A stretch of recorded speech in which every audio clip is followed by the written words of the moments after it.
What's up, fight fans? This is Danny Howard from FightUp.com, and this is another special edition of the Pillar to Post video podcast. Now, I will be doing two parts this week. This part will be based off the fallout of the Pacquiao-Bradley pay-per-view and what we should be expecting in the coming months. But please also make sure to watch out for our regular edition of the show, which will also be either released later today or tomorrow.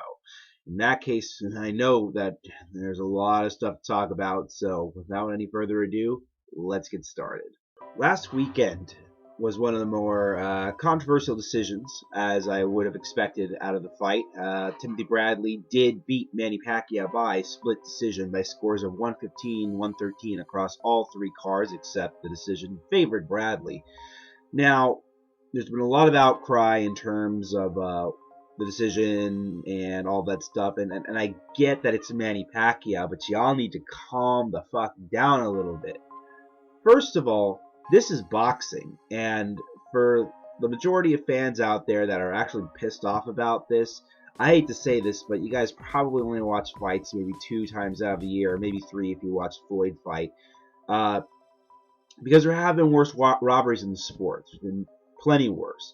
I can even start with 2 of them that have happened this year. Rios Abril, which happened back in April, and then you had Campillo and Tavoris Cloud, which happened back in February. All 4 of those guys are fighters that the majority of fight fans probably don't even know about.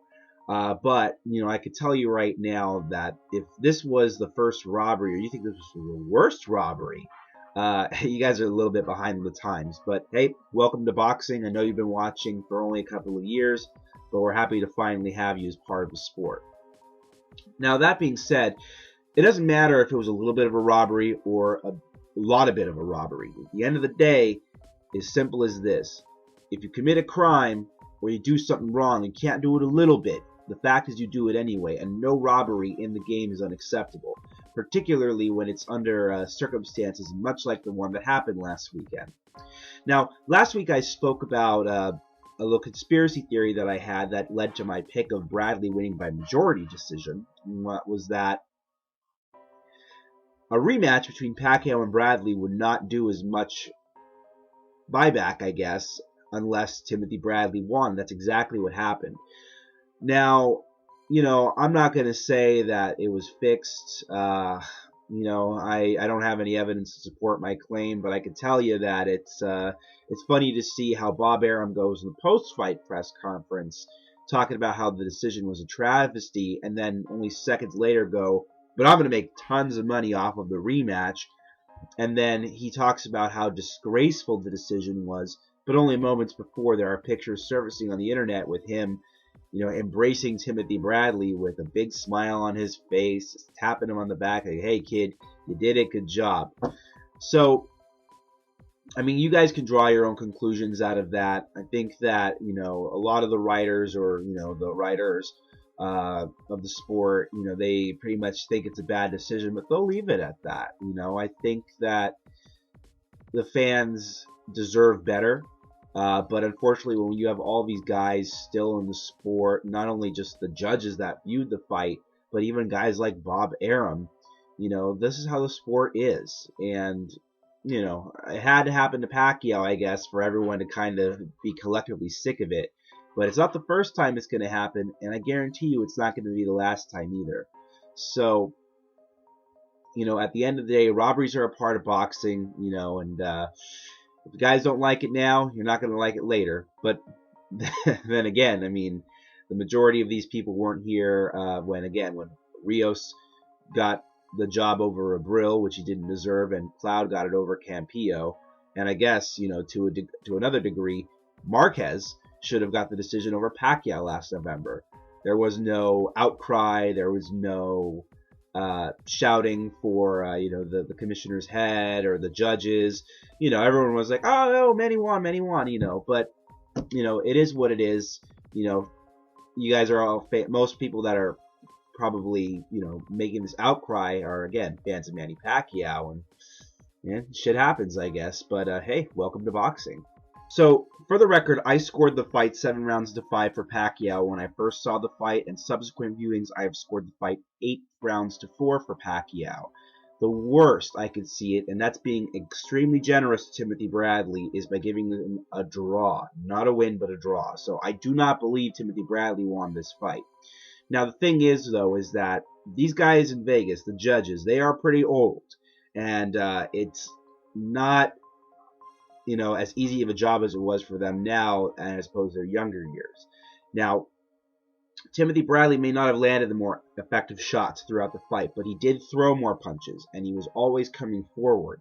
When you couple that with the fact that Manny Pacquiao was fighting in spurts throughout the fight, sometimes when you're older, you only really pay attention to the real body of work. I mean, from their old eyes, looking at it, it was like, this guy, Bradley, is coming forward. He's throwing a lot more punches. He's fighting the whole segment of the round. And Manny Pacquiao, while he may be landing the harder shots, is doing less work. A lot of these bad decisions come when the judges score based off quantity as opposed to quality. And while Timothy Bradley did indeed throw more punches and did, I guess he never stopped trying to win. And Pacquiao, did fight in spurts and did take his foot off the gas a little bit, particularly in the last 4 rounds of the fight. I could see why a mistake could be made. But of course, when you're a judge, you can't take decisions back. So, I could see the fight being 7-5 to Pacquiao, because you've got to give Bradley credit. He didn't win just 2 rounds in the fight. That's going way, way, way overboard. I mean, I gave Bradley, in my first viewing, I gave him rounds 1, 2, 9, 10, and 12. Now, the second and further viewings that I've done for the fight, I didn't give Bradley the second round. I gave it to Pacquiao, hence my 116-112 score. So, as a judge, as an old judge, I could probably see why they perhaps scored the fight the way they did. But another thing too is that if you guys are watching the HBO broadcasts, I mean, how else would you think the fight was being played? I mean, Jim Lampley and the HBO crew are huge Pac fans. And I can tell you this right now, is that Jim Lampley, every time Pacquiao throws a punch, whether it's glove or arm, it hits. And if Timothy Bradley or anybody else is to throw a punch and he's backing Manny up, that punch is blocked. These guys on HBO are also getting old. I mean, Jesus Christ, Harold Lederman, no disrespect to Harold, he's been in the game for a long time, but him and Larry Merchant are both dinosaurs. Jim Lampley is also just now at the stage of his career where he's always been a pom-pom waver, so now he's waving the pom-poms for Manny Pacquiao, just like he did for Oscar De La Hoya back in the day. The only guy on there that is worth listening to is Max Kellerman. Kellerman and Roy Jones. Those are it. Even Emmanuel Stewart still has it. But guys like that, if you watch the pay-per-view broadcast, who's always been biased towards Pacquiao, how else are you supposed to draw any type of conclusion? That, how else are you supposed to see the fight maybe from a different angle when all they're doing is talking about how the guy already won the fight? Now, again, I'm not saying that Manny lost. I'm just saying that if you're getting a very subjective point of view, if you're sitting with a group of people and you think that Timothy Bradley may have won a round, but everyone's saying, yeah, Pacquiao won that round, then you're probably going to think, oh shit, you know what, maybe Pacquiao did win that round. And then the next round. So my advice for you guys is to draw your own conclusions. But again, I think that the judges, if they weren't paid off, or they weren't instructed to do what they did, they scored the fight based off of Timothy's activity as opposed to Manny's quality of the shots, which I based that off of. So it does suck, but again, it's really hard to say what went through their heads. I can tell you right now that that decision is not getting overturned because, again, as I said earlier, there have been worse decisions in boxing, and the decisions have stood. So this is all bullshit that Aaron's going for right now. But That actually is going to be in the next segment of the video, which actually starts right now. What happens next? Now, theoretically, there should be a rematch, but from what I've been hearing, there is not going to be a rematch, at least not right away. My boss, Ben Thompson, has reported on FightLife.com that Juan Manuel Marquez might just go on ahead and get the Pacquiao fight like he was always made to get that fight.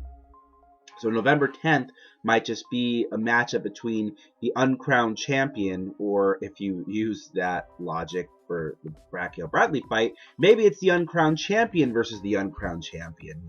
So, Marquez Pacquiao 4 may happen. And if you, again, I would suggest you read the article. It pretty much goes over everything, but I believe Marquez might be on deck.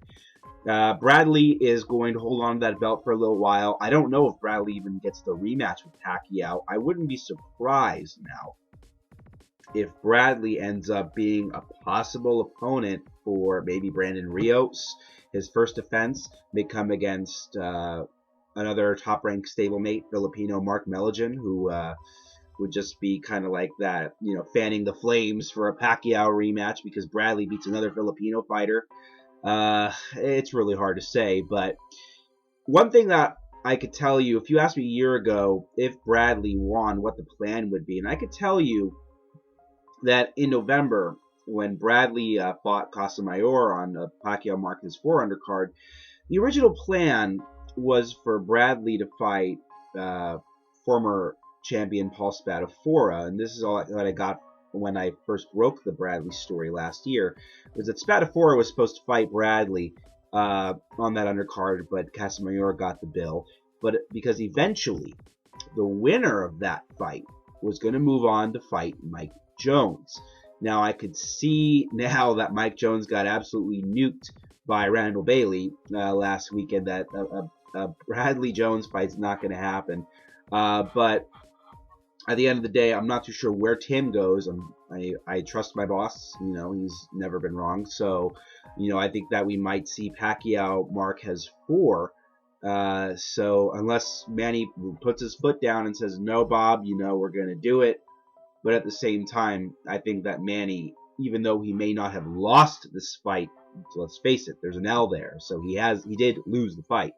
So in terms of negotiating or trying to go against the boss, I don't think he's going to have much luck.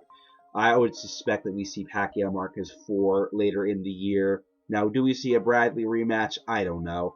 If Tim continues to build himself up to a watchable star, and I'm sure he's going to be good for at least one more fight, or actually, I take that back. He'll always be on HBO. I mean, this is how it starts when you have guys that beat the other guys. They're going to be on there no matter what. So I don't know who Bradley fights next. I have a feeling Pacquiao will fight Marquez. I don't know if Pacquiao and Bradley will ever fight again. But, that's boxing for you. I mean, at the end of the day, I think Bob was going to get what he wanted one way or the other. And now, he kind of gets a bonus. He gets the fight that he always wanted in Pacquiao Marquez 4. And now he also doesn't have to pay Pacquiao as much money. So, if anybody wins, and it's the same person who wins all the time, it's Bob Arum. So, it is what it is. It sucks. But hey, at least, we're going to get a good fight anyway. Marquez Pacquiao 4 should be a doozy, as it usually is. But, last weekend did stink a little bit, and I'm happy that all of you fans are, taking interest in, hoping that things like this change. But I think you guys are a little late to the party at the end of the day. But, this book hasn't closed yet. But in the meantime, I don't expect anything being overturned. This is bullshit about Arum going to the commission, saying that, the Attorney General is going to investigate him. That's like saying O.J. Simpson is going to find the real killer of his wife and all that crap. Bob Arum is, if there's a mastermind behind all of this, it's Arum. I mean, there's no doubt about it. But again, that's boxing. Welcome to it. So that about does it for me this week, guys. There will again be another regular edition of the Pillar to Post video podcast, so please be sure to check that out when it comes out.